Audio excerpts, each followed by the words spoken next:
Yo, what's up mga idol? Magandang umaga sa inyo lahat mga idol. So, kakagising na natin mga idol, no? Then, may nagtatanong na naman mga idol. Idol, mahirap ba mag-aral ng Korean language? So, sasagutin natin to mga idol, no?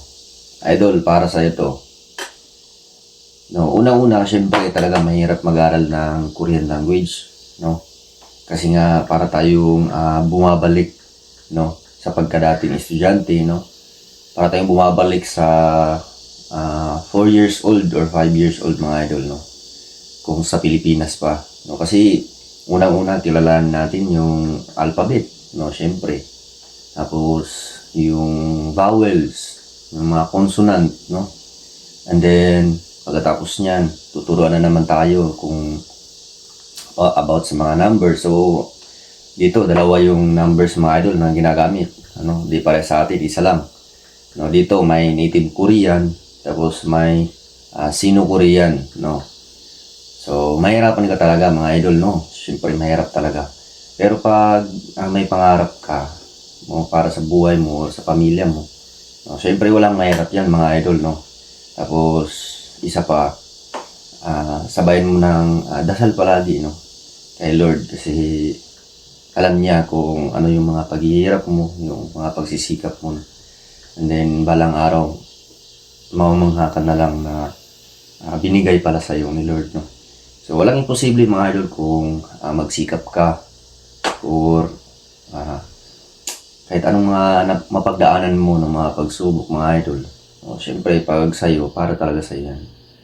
So yun lang mga idol, no. And advice ko mga idol, dapat siguro para sa akin lang kasi tayo iba-iba tayo ng opinion, no? Para sa akin mga idol, kung mag self-study ka man, is para sa akin is medyo mahirap, no, kasi hindi mo alam kung saan ka mag-uumpisa, kung ano yung pag-aaralan mo, parang ganun ba. Mas maganda mga idol kung may budget lang pero hindi lahat. Pwede namang self-study. Pero kung para sa akin lang, kung may budget, mas maganda mga idol kung pupunta tayo, no, sa Korean learning center or school, no, ng mga Korean language, kasi mas maganda dun mga idol kasi tinutulungan tayo, no. Siyempre may mag-guide sa atin, and then yung lesson mga idol is step by step yan, no. Dapat mula talaga sa pinakababa hanggang level, no. Pataas ang level, no. Siguro ngayon mga idol, yung sa school namin dati, ano pa yun, 2022 pa. So 15 days lang yun mga idol. 15 days. So ngayon, ano na siguro yung school namin dati, 20 days na ata or 25 days, parang ganun. So depende yan, nakadepende din yan sa school na papasukan mo. May 20 days, 25 days, may isang buwan. So talaga mga idol, no, mahirap yung Korean language, no.